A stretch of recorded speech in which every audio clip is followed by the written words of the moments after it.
Hello everyone. In this video we will discuss about the code for dining philosopher problem. So we have the perfect solution for dining philosopher problem. So let us see.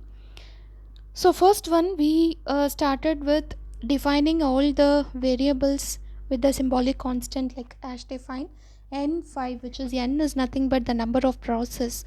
So number of philosophers, how many philosophers we have, which is nothing but the number of process. So here we have 5.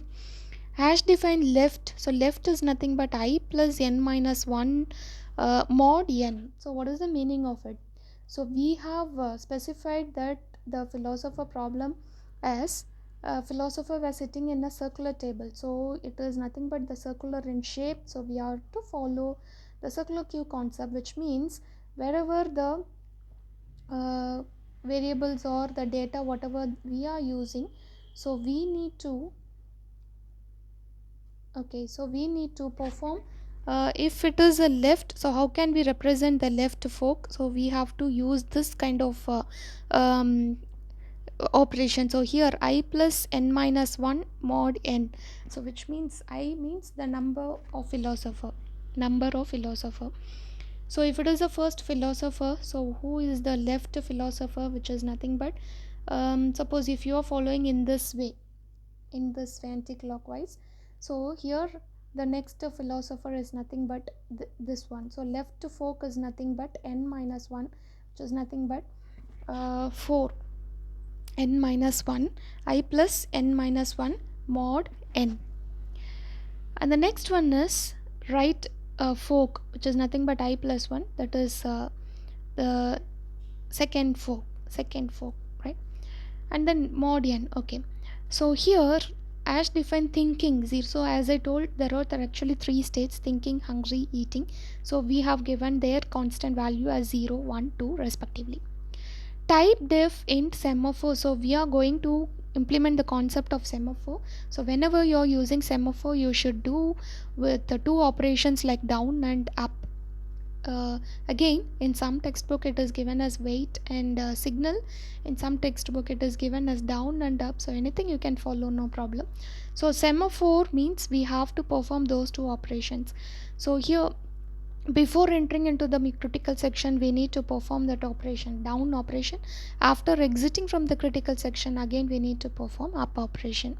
So here we have declared this semaphore variable and int state of n, which is nothing but for each and every philosopher. So there will be the 3 states that were available. So we have specified with the with the concept of array state of n. Semaphore mutex equal to 1.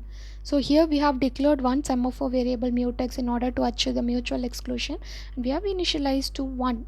So whenever you want to enter into the critical section, so you need to perform down operation on the semaphore variable, right? So here entering into the critical section, which doesn't mean that it means that we have to, if any of the philosopher wants to eat, so if he wants to change the state from thinking to eat, so then we can use this mutex variable. So we have to perform the down operation on this mutex variable. So we need to check whether already any of the philosophers already in eating state. So for that we have this variable semaphore s of n. So we are applying the semaphore operations on this s of n, which is nothing but on each and every state of the philosopher. Okay, and then philosopher. So for first process, that is nothing but for each philosopher these set of tasks will be done. While of true, int I is nothing but, so for which philosopher you want to execute. So here think, first state is think. So initially he will be in think state. Take fork. So whenever he feels hungry, so he will try to take the fork. So take fork is one of the another subroutine, and eat. So which means if he get both the forks, if both the forks that were available both left and right, then he can change to eat state, and then put forks. Okay, so we will discuss what is the thing we are doing in case of take fork and put fork. Okay, so in take fork, so whatever the thing we have, so in void take fork of int I, which means which philosopher is actually calling this take fork. So here down of mutex, so we are performing this semaphore operation down of mutex, which means initially the mutex value is 1. If it is 1, so if you perform down operation, so it will be decremented to 0. So when you're performing this down operation, so already the mutex value is 0 means, then we can understand that, but already some of the philosopher is in eating state. So this particular philosopher, whoever tries to eat, cannot cannot change it to that eat state. This is not possible. So for that we are checking this semaphore operation down on the mutex variable. If it is already 0, then this particular philosopher must be blocked, right? And the next one, state of I. So state of I is nothing but so he is actually entering critical section if this down of semaphore operation gets successful, right? State of I equal to hungry. So we are setting this, the current state is hungry. Test of I. So what we are testing here, so which means whether the two folks were available or not, that we need to check it, right? So we have to check whether the two folks are available, so he can use the two folks or not, so that we need to check. So we have the test function here. So what is the thing we are doing under test operation? If state of I equal to hungry, yes, we already assigned that particular state of that philosopher to hungry. So yes, this condition gets true, and state of left is not equal to eating, state of right is not equal to eating. So we need to check whether what could be the state of the other two philosophers who is sitting left and right of this current philosopher. So if they are not eating, then we can enter into the state of I to eating. So this particular philosopher can change the state from thinking to eating. So that is what we are doing here. And after coming from the test, if it is successful, if both the philosopher were not eating, who is sitting left and right, then he can get the fork and he can eat properly, and afterwards up of mutex, which means he exit from the critical region, so he completes its eating task.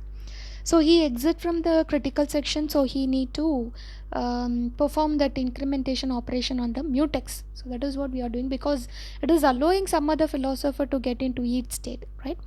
And down of s of I, which means if the folks were not available, then this particular philosopher must be blocked, right? So that is what we are doing here. The next one, put fork. So in the put fork function, again we are checking in order to enter into the critical region, so we are checking down of mutex. So we are applying down operation on the semaphore, mutex variable. State of I equal to thinking. So after completing the eating state, so he has to change to think state. Test of left, test of right. So we are checking test of left and test of right, and afterwards we are releasing, which means we are exiting from the critical region. Okay, so see if left neighbor can now eat or if right neighbor can now eat. So that is what we are checking here, test of left and test of right. With so the left philosopher can eat now or the right philosopher can eat now, because he particular the current philosopher has released the two folks.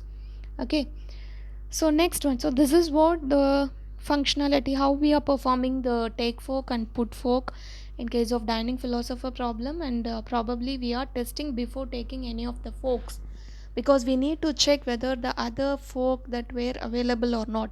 If any one of the fork that were not available, then the current philosopher cannot change the state from thing to eat, even though he is hungry.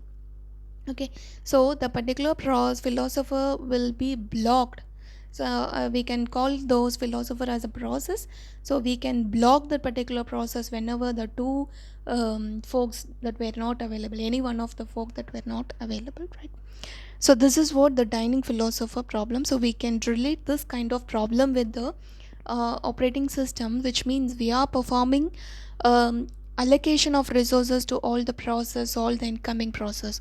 So in those allocation of resources, we can relate this kind of a problem. So how smartly we can allocate all the resources to the process that we are executing, right? So if it needs both the resources at a time, so how can we allocate it without rising the situation to a deadlock or the starvation?